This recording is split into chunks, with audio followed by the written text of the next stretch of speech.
오늘의 이슈를 살펴보기 전에 지금 현재 들어와 있는 뉴스를 한번 보도록 하겠습니다. 트럼프 때문에 지금 트럼프 관련 뉴스가 굉장히 많이 나오고 있습니다. 지금 캐나다하고 멕시코에 관세를 25% 부과했다가 한 달 유예하기로 하면서 전 세계 금융시장이 출렁출렁 되고 있습니다. 한겨레 신문도 지금 관련 뉴스를 인터넷판의 톱 뉴스로 전하고 있습니다. 그리고 윤석열이 한겨레 경향 MBC에 경찰력을 투입해서 봉쇄하라, 또 소방에 지시해서 단전 단수를 하라, 이런 지시를 이상민에게 직접 했다, 이런 내용을 전달을 하고 있습니다. 자, 김건희가 윤석열 면회를 안 가고 있습니다. 그랬더니 윤석열 측에서 입방아 뻔해서 안 간다, 이렇게 이야기했는데, 저는 이거는 안 오니까 그냥 이렇게 둘러대는 거 아닐까요? 권영세, 권성동, 나경원도 가는데 김건희는 왜 안 갈까요? 김건희도 윤석열을 지금 손절하는 수순에 들어가지 않았을까 생각을 해봅니다. 전환길 뉴스, 참 전환길한테 배운 분들 참 많이 자괴감이 들 것 같습니다. 네. 자, 경향신문 한번 볼까요? 경향신문은 국회 내란 국정조사 특위가 윤석열 등 4인 불출석의 동행명령장을 발부했다고 하는데 실효성이 있는지는 모르겠습니다. 네. 김문수가 조기 대선 출마를 검토한 적이 없다. 말은 이렇게 하겠죠. 근데 들리는 이야기에 의하면 굉장히 지금 업돼 있는 상황이라고 합니다. 지금 여권 후보 중에서 지지율이 가장 잘 나오고 있는데 김문수가 안 나올 이유가 없죠. 네.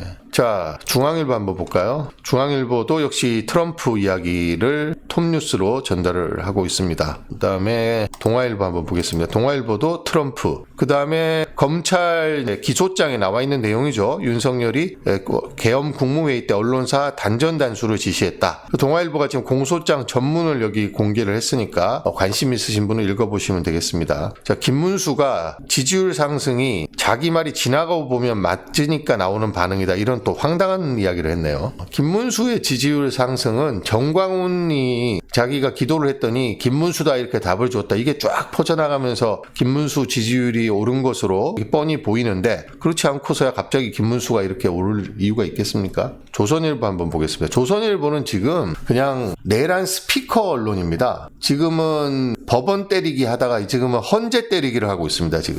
지금 다른 언론들이 전부 트럼프를 톱뉴스로 인터넷판에서 전하고 있는데, 자, 최고 헌법기관의 권위가 실종됐다, 헌재를 마구마구 때리고 있습니다. 자, 헌재가 급발진을 했다. 조선일보는 자기 마음에 안 들면 그러니까 아무 기관이든 아무 그런 데나 이렇게 마구마구 공격을 합니다. 자, 여기 보시면 김문수가, 또 조선일보가 김문수에다가 기자들과 만나서 김문수가 한 이야기인데, 지지율이 왜 오르는지 나도 몰라, 국민 답답해서 그러는 듯. 지지율이 왜 오르는지 아까도 말씀드렸죠. 정광훈이 김문수다 이렇게 해서 다들 김문수를 지금 지지하는 후보로 응답을 하고 있기 때문에 지금 오르고 있는 건데, 조기 대선 출마 가능성에선 전혀 검토를 안 한다, 대통령에 대한 예의가 아니다, 이렇게 이야기를 했다고 합니다.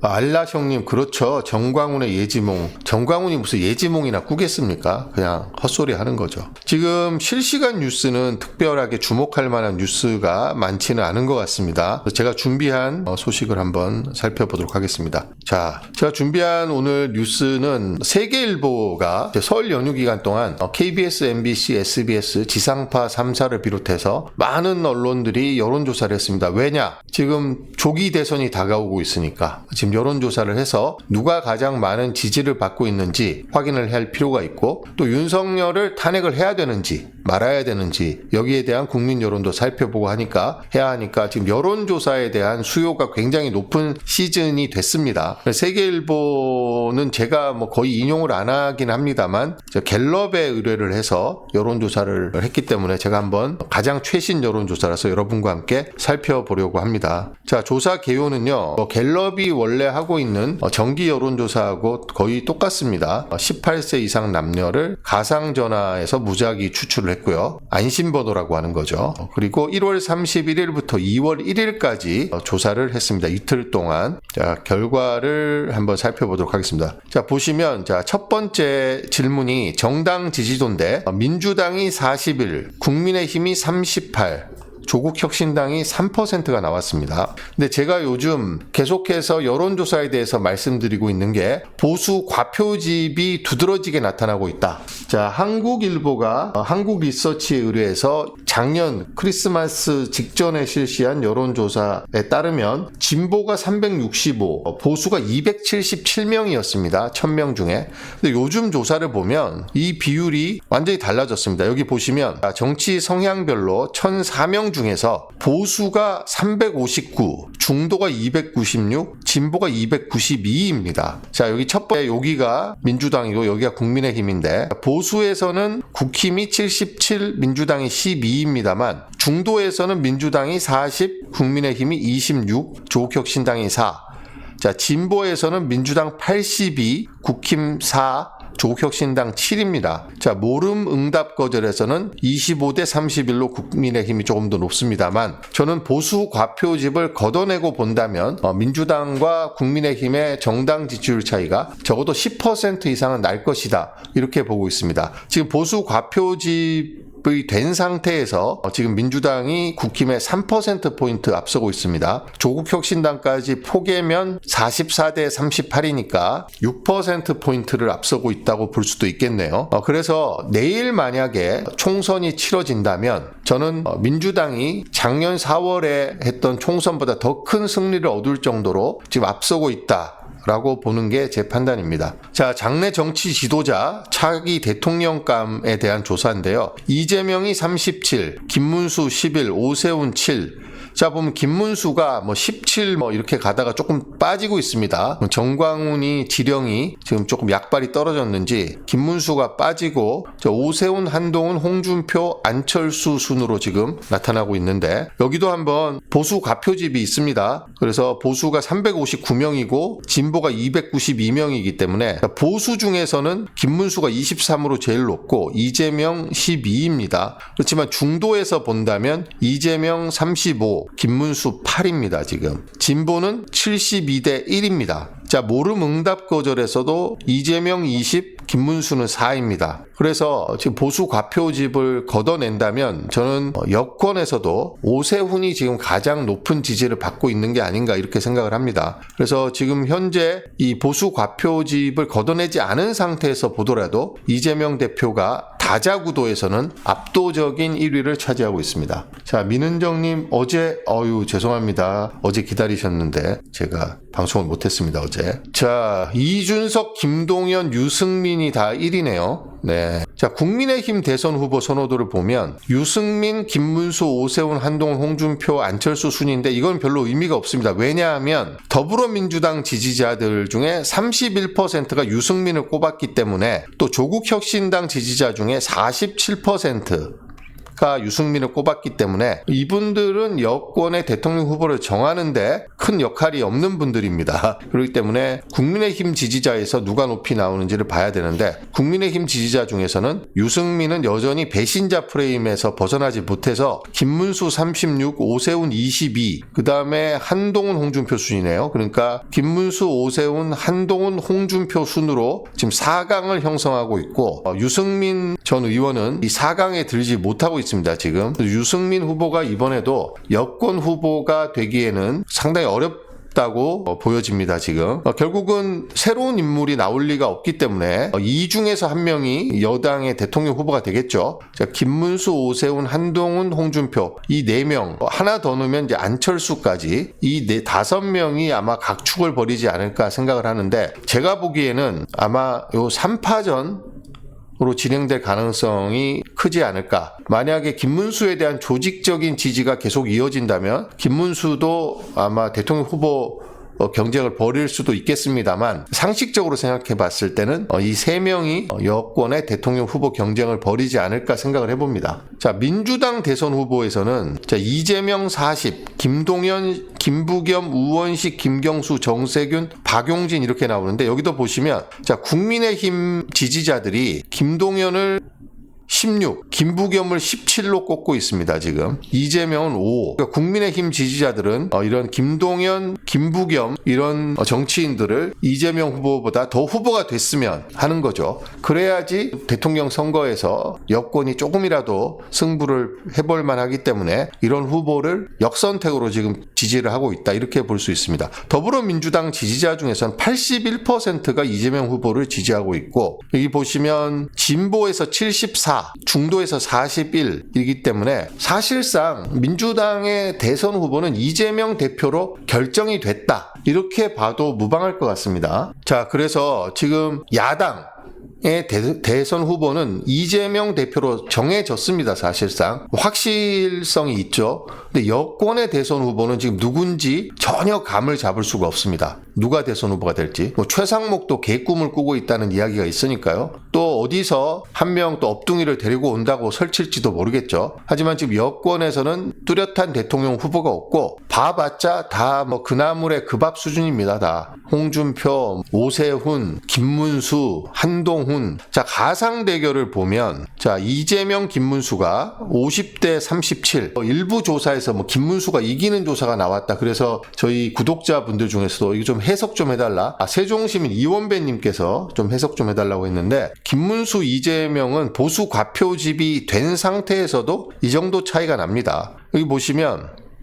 자, 정치 성향별로 봤을 때 보수에서는 72대 17로 이재명 후보가 크게 밀리지만 중도에서는 52대 27입니다. 더블 스코어죠. 김문수가 나오면 이재명 후보나 민주당에서는 땡큐죠. 김나 땡입니다. 김문수 나오면 땡큐죠. 자, 이재명, 오세훈이 47대 43 이렇게 나와서 어제 많은 언론들이 오세훈이 이재명하고 오차범위 내에서 접전을 벌인다. 그래서 지금 오세훈이 지금 아무것도 안 하고 있죠, 거의. 지금 명태균 씨와의 의혹도 있겠지만, 한편으로는 윤석열하고 거리두기를 하면서, 한편으로는 또 이재명 때리기를 해야 되는 그런 상황이기 때문에 지금 제가 보기에는 몸을 사리고 있는 상황이라고 보고 있습니다. 자, 47대 43이 나왔는데, 여기도 지금 중도를 보면 48대 38입니다. 그래서 지금 만약에 내일 대통령 선거가 치러진다라고 하면 저는 이재명 대표가 오세훈 서울시장에게 낙승을 거두지 않을까, 한 5%포인트 차로 낙승을 거두지 않을까, 이렇게 생각을 합니다. 5% 이상 날 수도 있어요. 10%포인트 날 수도 있습니다. 대통령 선거에서 10%포인트 차이 나면 엄청나게 크게 나는 거잖아요. 양자구도에서 다자구도가 아닌 상황에서. 모르겠습니다. 다음 대선이 양자구도로 치러질 수 있을지. 우리나라는 지금 결선 투표제가 없기 때문에 선거가 양자구도인지 다자구도인지에 따라서 많이 양상이 바뀌는데요. 저는 우리나라도 대통령 선거에 결선 투표제가 반드시 필요하다고 생각합니다. 그래야지 인위적인 단일화 같은 걸 안 해도 국민들이 표로 단일화를 시켜버리잖아요. 그래서 안철수 같은 자가 여기 붙었다 저기 붙었다 하는 짓을 못하게 아예 결선 투표제를 도입을 하면 단일화할 필요성이 없어집니다. 이재명, 한동훈 47대 34. 한동훈은 지금 윤석열의 대통령 탄핵에 동참했기 때문에 지금 보수 측의 지지를 제대로 받을 수 있을지 의문입니다. 자, 지금 보수에서 한동훈이 나온다면 58대 16, 중도는 49대 30, 진보는 87대 8입니다. 만약에 한동훈이 후보가 된다면 보수가 한동훈에게 표를 주겠지만, 과연 경선 과정을 통과해서 국민의힘의 후보가 될 수 있을지는 미지수입니다. 이재명, 홍준표 47대 39. 참, 홍준표 이분도 지난번까지는 홍카콜라 하면서 가끔 제가 보기에는 속 시원한 말, 또 동의할 수 있는 말을 하더니 완전히 망가졌습니다. 홍준표는 지금 보면 그냥 극우, 꼰대, 노땅 정치인입니다. 별로 귀담아 들을 말이 없어요. 홍준표는. 어쨌든 홍준표가 나온다면 이재명 후보가 낙승을 거두리라고 저는 생각을 합니다. 홍준표는 확장성이 없습니다. 이번에 그 유시민 작가님하고 손석희 질문들에 나와서 토론하는 거 보셨죠? 네. 자, 대선 결과.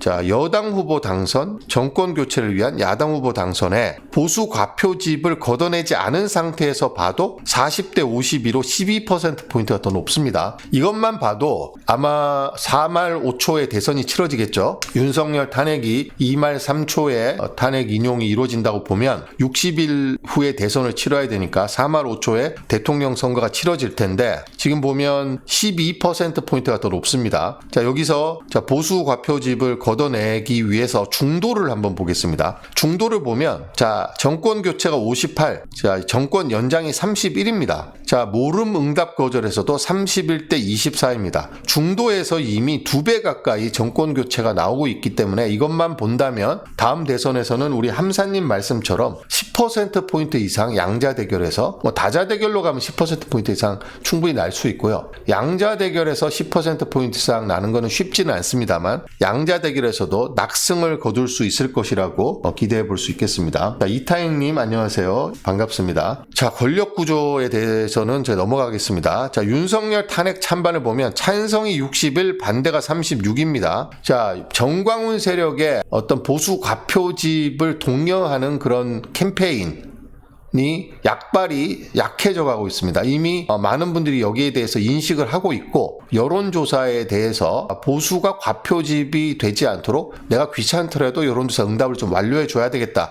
이런 분들이 조금은 늘고 있지 않나 이렇게 생각을 해보는데요. 자, 탄핵 찬성이 반대에 거의 2배 가깝습니다. 자, 여기를 또 정치 성향별로 봐야 됩니다. 지금은 이게 제일 중요합니다. 자, 보수는 탄핵 반대가 70입니다만 중도에서는 탄핵 찬성이 71대 24입니다. 진보는 93대 6이고요. 근데 진보 중에서 반대하는 6은 어떤 분인지 모르겠습니다.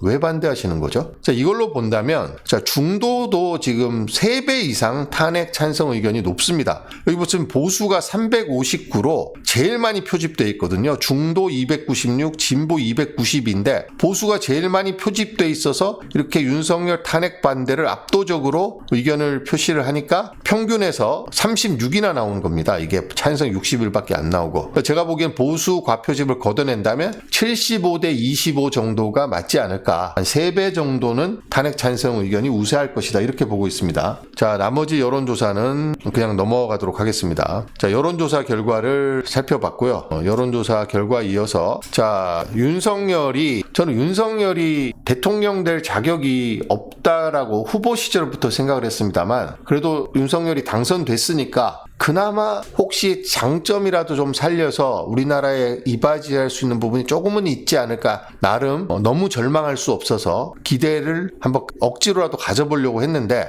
MBC에 바이든 날리면 그 사태를 보면서 아, 윤석열은 그냥 독재자구나. 윤석열은 임기를 마칠 수 없겠구나. 윤석열은 탄핵돼서 끌려 내려오겠구나. 윤석열은 대형 사고를 치겠구나. 이런 걸 그때 완전히 알아버렸습니다. 언론의 자유에 대한 언론의 자유는 표현의 자유와 언론의 자유, 사상의 자유는 헌법이 보장하는 가장 핵심적인 가치거든요. 근데 윤석열은 그런 핵심 헌법이 보장하고 있는 인류가 지금 5,000년 역사, 1만 년 역사를 통해서 발전시켜온 보편적 가치인 사상의 자유, 표현의 자유, 언론의 자유를 말살하려고 들었습니다. 집권하자마자. 이런 자가 어떻게 대통령이 됐을까? 이런 자는 임기를 마칠 수도 없고 마치게 해서도 안 된다라는 생각을 하게 됐는데 세상에 어떻게 한겨레 경향 MBC에 대해서 단전단수를 직접 지시를 하는 이런 인간이 대통령입니까? 자기한테 비판적인 의견을 냈다고 해서 지 잘못하는 거를 생각을 해야지.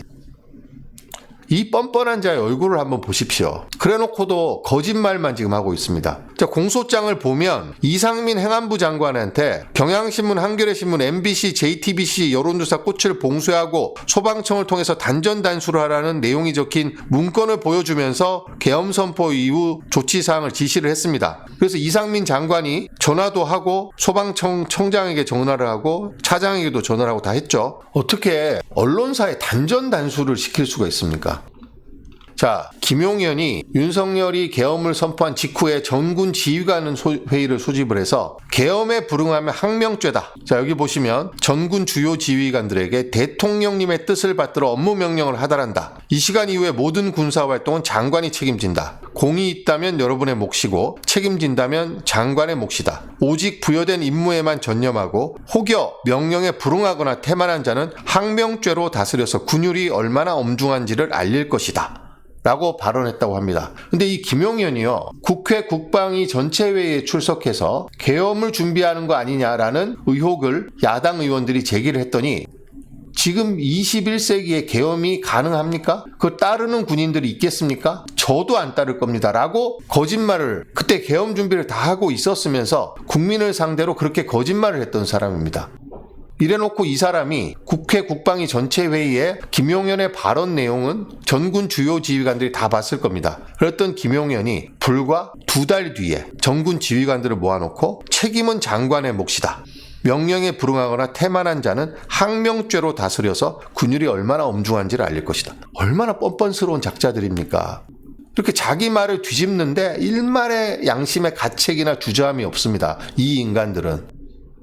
그리고 책임진다면 장관의 몫이다? 지금 윤석열하고 김용현이 뭐 책임지는 태도를 보이고 있습니까? 의원이 아니라 요원을 끌어내라 했다는 헛소리 하고 있죠, 지금. 의원을 끌어내라고 지시한 적이 없다. 저는 지금 이 계엄에 뭐 적극적이든 소극적이든 마지못해서는 참여했던 지금 군 지휘관들이 지금 땅을 치고 후회를 하고 있을 거라고 생각합니다. 자, 오늘 이진우 수방사령관, 여인영 방첩사령관, 홍장훈 국정원 1차장이 오늘 헌법재판소 탄핵심판에 직접 출석을 합니다. 이 사람들 다 윤석열로부터 김용현으로부터 직접적으로 국회의원 체포 지시, 국회 봉쇄 지시 다 받았던 사람들이죠. 그리고 이 여인영하고 홍장훈은 지금 우원식, 이재명, 한동훈 체포조에 관련된 지시를 윤석열로부터 직접적으로 들었던 사람입니다.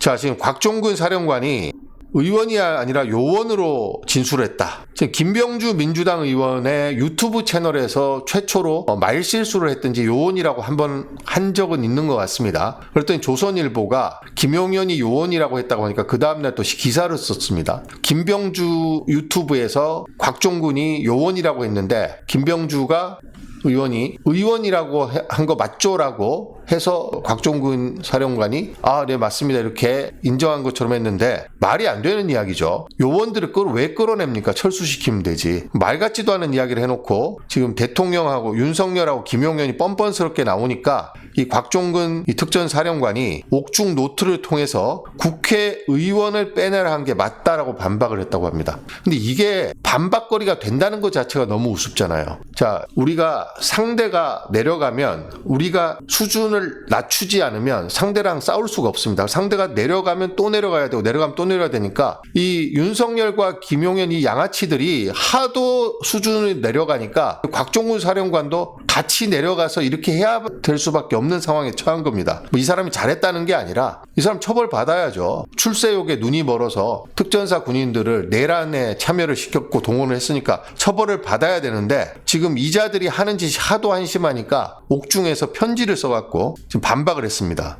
이런 한심한 자들이 대한민국 국군 통수권자였고 대한민국 군의 총괄 책임자였다는 사실이 정말 땅을 치고 한탄할 일입니다. 자, 윤석열이 지금 서울구치소에 있는데 지금 여당 지도부라는 작자들이 윤석열 면회를 갔습니다. 지금. 자, 권영세 그리고 나경원 이런 사람들이 지금 윤석열 면회를 해갖고 지금 윤석열의 옥중 궤변을 퍼나르고 있습니다. 윤석열이 너무나 황당한 게 민주당의 국정마비 행태를 알린 게 참으로 다행이다 이렇게 이야기했다는데 윤석열은 집권하자마자 계엄을 준비했다니까요. 내란을 준비했습니다. 핑계로 지금 부정선거 민주당 핑계 대고 있지 윤석열은 처음부터 자기가 궁지에 몰리면 쿠데타를 일으켜서 친위 쿠데타를 일으켜서 자기의 정권을 연장하고 강화하려고 애초에 마음을 먹고 있었던 자입니다. 그러니까 본인이 지난번 국회의원 선거 때 지방선거 때 국민의힘에서도 자기도 사전투표하면서 믿고 투표하십시오 다 이야기했지 않습니까? 국민의힘에서도 부정선거는 없습니다. 그리고 이제 와서 부정선거 이야기하고 야당의 횡포를 이야기하는 것은 어불성설이죠. 자, 권성동하고 권영세, 나경원 3명이 서울구치소에서 30분가량 내란 수괴 혐의로 재판에 넘겨진 윤석열을 만났다. 인간적 도리를 다하기 위한 일정이지 지도부 공식 일정 공지에서 접견을 제외했다. 이것도 눈 가리고 아웅 아닙니까? 당대표, 원내대표가 다 갔는데 공식 일정이 아니라뇨. 이렇게 기자들이 여기 이렇게 몰려 있는데.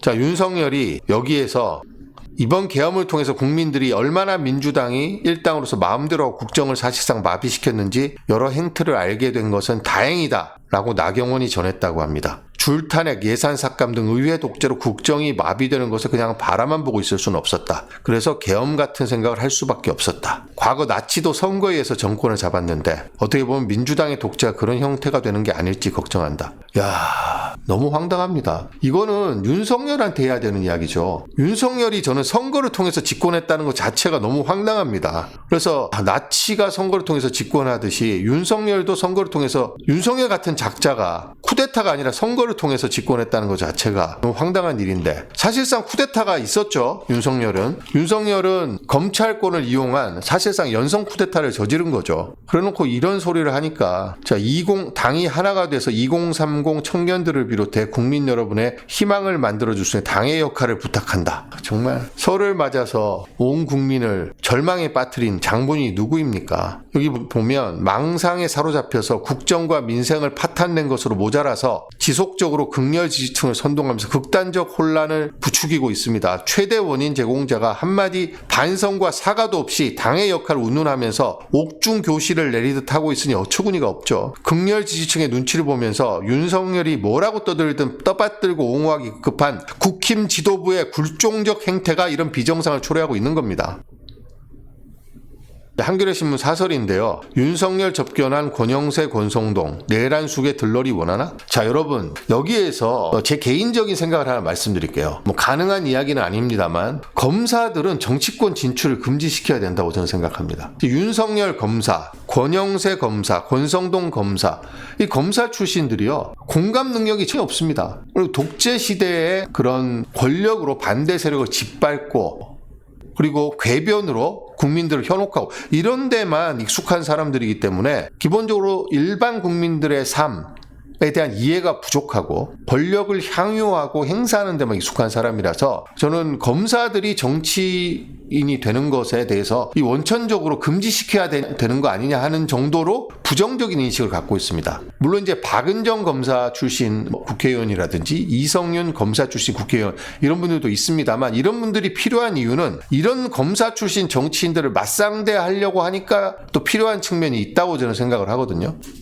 하여튼 이 검사당, 국민의힘은 검사당입니다. 그냥 홍준표도 검사 출신, 검사당의 행태가 이렇습니다. 자, 지금 윤석열이 지금 헌법재판관 기피가 안 되니까 이제 회피 신청, 스스로 회피하라 이런 것까지 하고 지금 조선일보하고 국민의힘이 마구마구 헌법재판소를 흔들고 있습니다. 이제는 헌재에서 대통령 파면 결정이 나도 불복하겠다. 정당성의 문제를 제기하겠다. 밑밥을 깔고 있습니다. 경향신문의 편집국장 출신인 김민아 칼럼니스트가 헌재가 대통령을 파면하면 그럼 어떡할 건데? 헌재를 인정하지 않고 헌재를 이렇게 흔들고 있으면 윤석열 파면 결정을 내리면 그걸 인정하지 않는다는 것은 조기 대선에 참여를 안 하겠다는 거냐? 그렇지 않다면 헌재를 이렇게 흔드는 이유가 무엇이냐? 우리법 연구회 출신이 헌법재판관 가운데 많다. 이 주장을 계속해서 펼치고 있는데 헌재는 우리법 재판소. 권성동이 강원랜드 채용 비리 의혹 때 재판을 끝나고 보니까 1심 재판장이 우리법 연구회 소속이더라고요. 그런데 정확하게 판단을 합디다. 자기한테 무죄를 내린 우리법 연구회 출신 판사는 훌륭한 판사, 공정한 판사라고 이야기하고 이제 와서 갑자기 우리법 연구회 출신이 몇 명 있다고 해서 헌재는 우리법 재판소라고 몰아붙입니다. 그러면 정영식은 어떻게 해야 됩니까? 정영식의 처형을 윤석열이 직무정지되기 직전에 장관급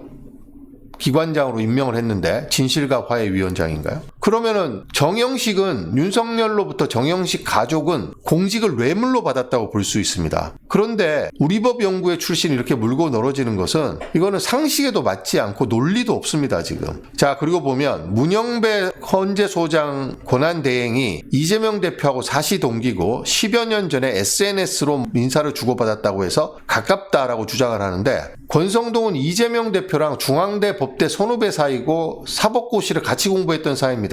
그런 과거의 인연을 일일이 다 찾아갖고 형평성 문제를 제기한다는 게 말이 됩니까? 사법고시 동기보다 중앙대 법대 선후배로 고시반에서 같이 공부한 사이가 훨씬 더 막역하고 가까운 사이라고 볼 수 있겠죠. 자, 그리고 정계선 헌법재판관 남편은 충암고 서울법대 출신이라고 합니다. 그리고 헌법재판관 중에 서울법대 출신이 얼마나 많습니까?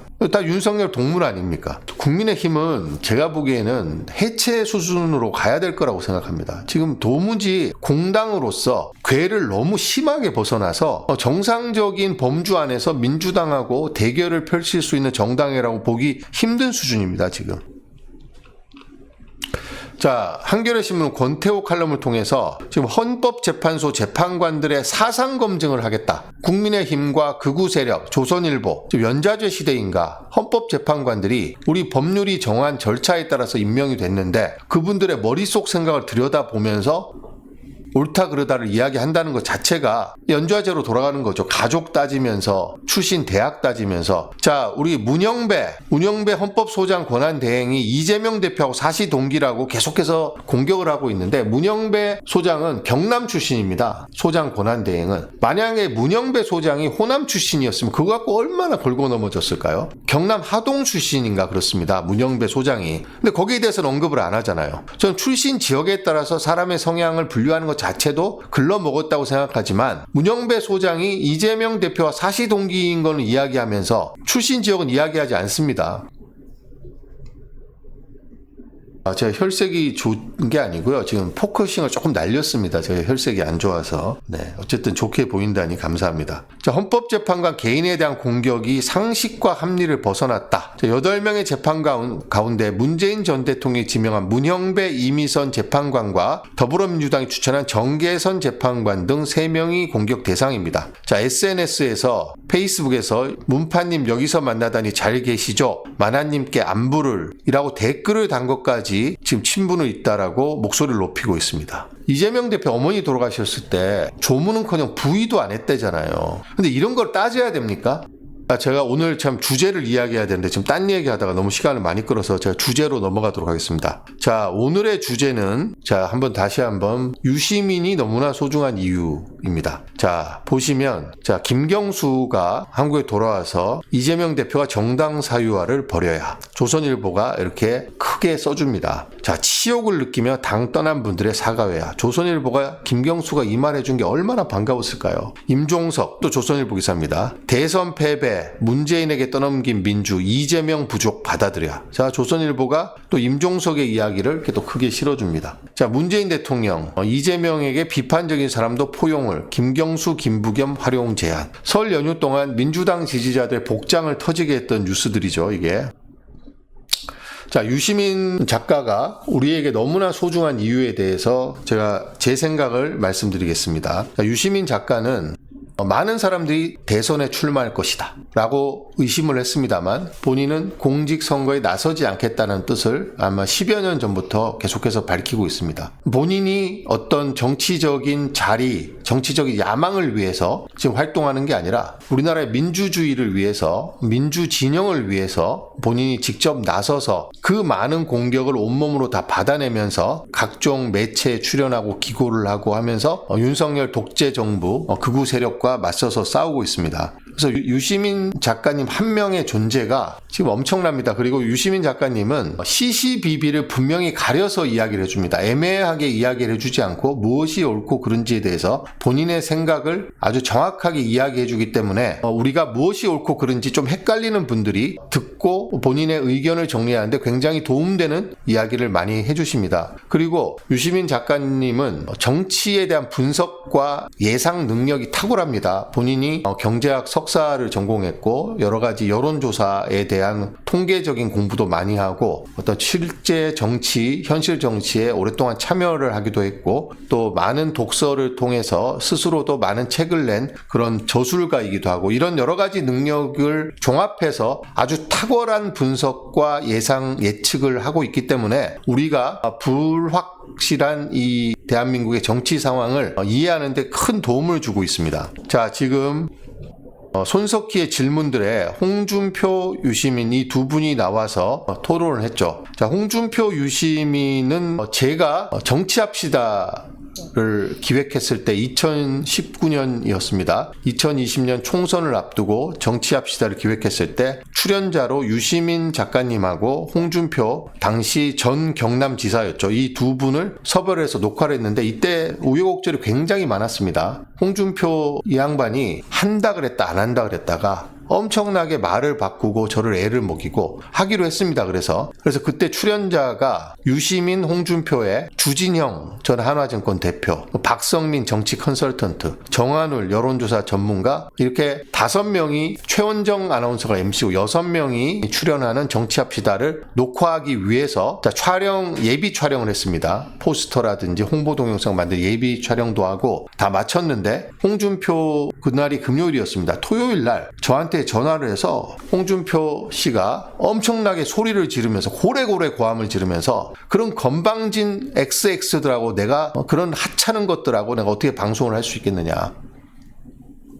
라고 하면서 주진영, 박성민, 정한우를, 그 세 분을 그냥 형편없고 한심한 그런 피라미 같은 인간들하고 하면서 자기는 방송을 못하니까 유시민 작가님과 1대1이면 하겠다. 갑자기 입장을 180도로 바꿔버렸습니다. 홍준표 이 사람이. 저는 이제 포스터 촬영까지 다 하고 홍보 영상까지 다 찍은 상태에서 급하게 내용을 수정해서 유시민, 홍준표 1대1 방송을 해야 되는 그런 상황에 처하게 됐었죠. 참, 여러분들 보시면 그때 이 한 게 이겁니다. 지금 여러분 영상을 한번 보여드리겠습니다. 유튜브에 올라와 있는데, 자, 그래서 원래 5명이 출연하려고 했던 방송이 이 1대1로 바뀌게 됐는데, 1대1로 바뀌게 된 이유가 홍준표의 갑작스러운 목리 그리고 일방적인 요청 때문에 제가 방송을 망가뜨릴 수 없어서 홍준표의 요청을 수용을 해서 이때 방송을 했습니다. 이때 유시민 작가님이 홍준표를 설득하는데 같이 노력을 해주셨어요. 자,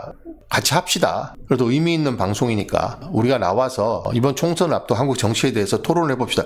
이렇게 설득을 해서 방송을 했습니다. 자, 이게 이제 나온 1회차 방송입니다. 홍준표와 유시민 정치를 말하다, 이렇게 해서 KBS 1TV를 통해서 방송이 됐었죠. 그리고 나서 이 두 분을 모시고 제가 포장마차로 가서 술을 마시는 장면을 또 촬영을 했습니다. 여기 보시면 TV에 방송을 하지 않고 유튜브에만 공개를 했는데 조회수가 221만 회가 나왔습니다. 1시간 18분짜리 풀 영상인데요. 여기 보시면 광고가 나오네요. 그래서 국회 도서관에서 찍은 영상뿐만 아니라 뒤풀이 성격의 포장마차에 가서 찍은 영상까지 다 공개를 했습니다. 이때. 그런데 지금 홍준표 이 양반이 지금 보니까 MBC에서 내가 한 말을 삭제 편집해 유감이다, 또 이렇게 또 주장을 했더라고요. 20여 분은 내가 내란죄가 왜 안 되고 검찰 공수처 수사기소가 왜 엉터리고 이렇게 했는데, 자기가 말한 거는 모두 삭제하고 편집하고 유시민 작가가 한 말은 편집한 부분이 없다. 내가 말한 중요한 부분 대부분 편집돼서 연결이 안 된다. 우리 측 사람들이 MBC는 절대 나가서는 안 된다고 나한테 말을 하고 있는데 설마 그렇게까지 하겠느냐고 생각하고 출연했는데, 그렇게 해서 MBC는 앞으로 출연하면 절대 안 된다, 이렇게 이야기를 했는데 레퍼토리가 똑같습니다. 그 이야기가. 저랑 방송을 할 때도 홍준표가 편집을 어떻게 저떻게 할 우려가 있기 때문에 사전에 자기한테 검열을 받을 것을 요구를 했습니다. 배현진이 그때 홍준표의 무슨 공보 담당처럼 옆에 붙어 있었는데요. 그래서 그건 있을 수 없는 일이다. 방송사에서 편집을 하는데 어떻게 사전에 허락을 받고 방송을 내보내냐. 그러니까 이 홍준표라는 사람은 기본적으로 언론의 자유에 대한 이해도가 전혀 없는 사람입니다. 그러니까 언론사에서 하는 방송의 편집 원고를 사전에 자기한테 허락을 받으라. 그래서 못한다고 했습니다. 제가 대신에 무편집본을 내겠다. 여기 보면 지금 100% 무편집이라고 되어 있잖아요. 하나도 자르지 않고 다 올려서 편파적으로 왜곡해서 편집을 했는지 여부를 판단하도록 하겠다 라고 약속을 하고 방송에 들어갔거든요. 근데 방송을 1회 하고 나서 두 가지 황당한 입장이 홍준표 측에서 나왔습니다. 첫 번째, 배현진이 저한테 전화를 해서 촬영 원본을 다 내놔라. 홍카콜라 유튜브에 올리겠다. 그래서 촬영 원본은 우리의 재산이고 홍준표는 출연료를 500만 원이나 받고 출연을 하는데 줄 수 없다라고 했더니 배현진이 거기에 대해서 엄청나게 저한테 거칠게 항의를 하고 이러면 앞으로 못 나간다 이렇게 나왔고, 홍준표는 100% 무편집본을 발행을 했음에도 불구하고 KBS가 왜곡 방송을 했고 편파적으로 편집을 했기 때문에 더 이상 출연하지 않겠다고 해서 1회만 방송을 하고 더 이상 못했습니다. 상습범이에요. 홍준표는 여기에 왜곡과 그런 삭제 이런 거 전혀 없습니다. 무편집본을 보시면 아시겠지만 심지어 포장마차 가서 한 이야기까지 제가 싹 다 올렸습니다. 방송에서. 그런데도 불구하고 홍준표는 KBS가 왜곡해서 편집을 했기 때문에 더 이상 나가지 않겠다. 당시 홍준표의 공보 담당 역할을 했던 배현진은 원본을 내놓아라. 원본을 내놓지 않으면 나가지 않다. 이런 식으로 황당하게 이야기를 했거든요. 이게 이 국민의힘들의 단골입니다. 단골 메뉴. 자, 저널리즘 토크쇼 제1회 방송에 강효상이라고 조선일보 편집국장 출신 비례대표 의원을 섭외를 했는데 이 사람이 당시 홍준표 비서실장도 하고 그랬거든요. 근데 이 사람이 본방에서 자기가 KBS라는 공영방송이라는 부끄럽지도 않나. 자, 저널리즘 토크쇼 제2는 조작 편집을 한 전력이 있다. 이 토크쇼 첫 녹화에 출연해 패널들과 3대1로 싸워서 거의 완승을 거뒀다. 녹화 후 본방송에서는 교묘한 편집으로 5대5의 기계적인 균형을 맞추어 내보냈다. 이것까진 참았는데 자기 말과 주장은 거의 빼버리고 조롱하는 듯한 음악과 자막을 합성해서 우스꽝스럽게 매도한 것이고 이에 대해서 법적인 조치를 강구하고 있다. 자, 강효상 씨는 아무런 법적인 조치를 취하지 않았습니다. 그래서 이 강효상 씨의 이런 황당한 주장에 대응하기 위해서 무편집본을 방송사 최초로 유튜브에 공개했습니다. 자, 어디가 왜곡되고 어디가 편집했는지 하나도 안 자르고 그대로 다 올려줬습니다. 그래서 제가 방송 CP를 하는 동안은 제가 하는 프로그램은 항상 무편집본을 유튜브에 다 공개했습니다. 이런 황당한 주장을 하지 못하게. 근데 이 못된 버릇을 아직도 못 고치고 MBC에 출연해서 저는 MBC가 왜곡해서 편집했다고 생각하지 않습니다. 그런데 또다시 MBC가 왜곡했기 때문에 MBC는 절대 나가면 안 된다. 이런 황당한 주장을 또 하고 있습니다. 참으로 한심한 자들입니다. 언제까지. 자, 유시민 작가님이 또 명쾌하게 정리를 해주셨습니다. 임종석, 김경수, 김부겸 이런 사람들이 지금 갑자기 이재명 대표를 공격하고 있습니다. 반성을 하라는 둥, 수치심을 떠난 분들에게 사죄를 하라는 둥, 지난 대선 때 충청과 서울에서 왜 졌는지 반성을 하라는 둥 이런 이야기를 막 하고 있습니다. 여기에서 유시민 작가님이 언론이 퍼뜨리는 정치적 독극물이란 칼럼으로 시원하게 정리를 해주셨습니다. 자, 유 작가님은 이 칼럼에서 밝히듯이 본인은 임종석, 김경수, 김부겸 이분들과 같이 민주화를 위해서 힘을 합쳐서 노력을 한 적이 있고 더 오래전부터 개인적으로 잘 알고 지냈던 동지관계이고 이재명 대표와는 개인적인 인연이 전혀 없다. 그렇기 때문에 이 칼럼을 쓰면서도 김경수, 임종석, 김부겸에게 개인적으로 미안한 감정이 있지만 그것 때문에 본인의 생각을 바꿀 수 없기 때문에 이 칼럼을 쓴다 이렇게 밝히고 있습니다. 자, 유시민 작가님은 윤석열이 집권 초기부터 어떤 위험성이 있는지 어떤 말로를 맞게 될지 알파메일이 어떻게 비참한 취급을 당하게 될지 지속적으로 경고를 해왔죠. 그 때문에 많은 공격을 받았습니다. 한동훈한테 고소당해갖고 벌금도 내고요. 여러 가지 고초를 겪었습니다만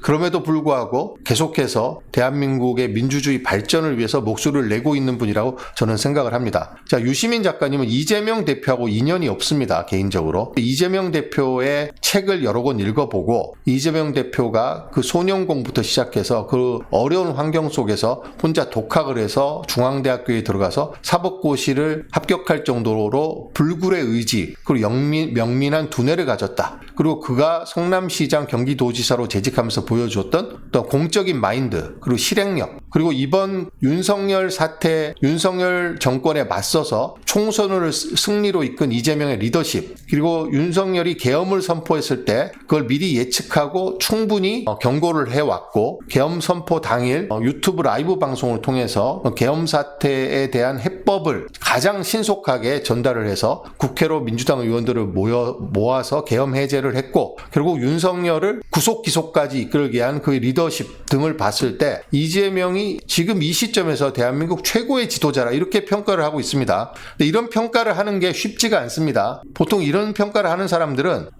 한 자리를 기대하거나 아니면 이런 정치적인 이해 득실에 따라서 하게 되는 유시민 작가님은 저는 순수하게 우리나라 민주주의 발전을 위해서 본인이 이런 적극적인 판단을 하고 적극적인 의견 개진을 하고 있다고 생각합니다. 자, 여기 보시면 언론의 엄호 속에 전면 등장한 비명계 민주당 정치인들 대중의 요구 반영하지 않는 레거시 미디어 보도량.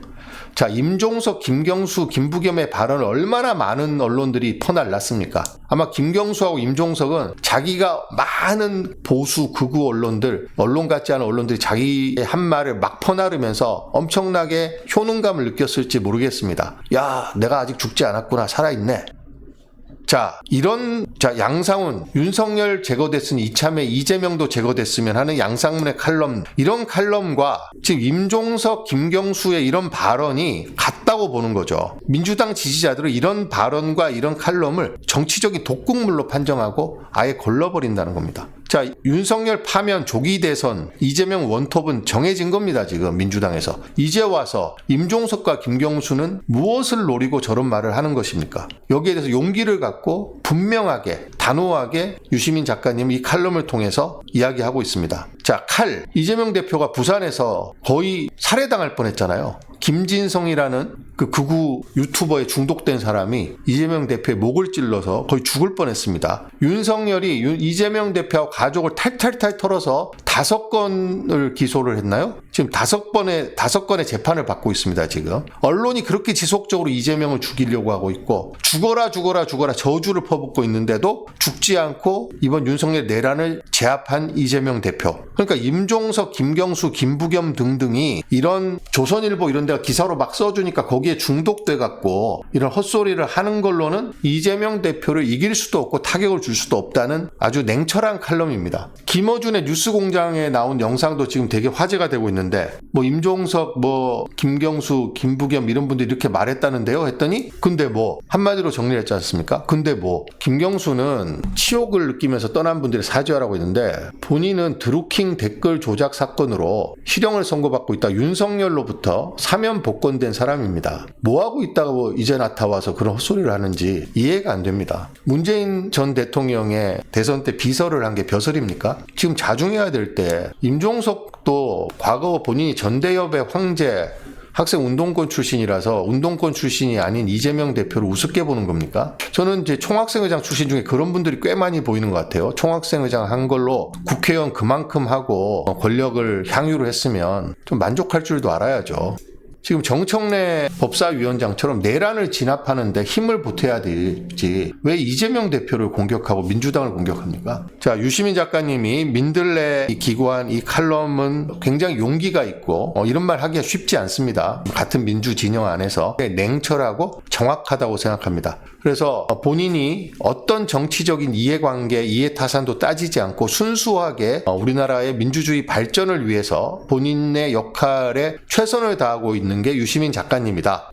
그리고 언제나 냉철하고 명석하고 아주 탁월한 분석과 예측을 내놓고 있어서 정말 소중한 존재라고 저는 생각을 합니다.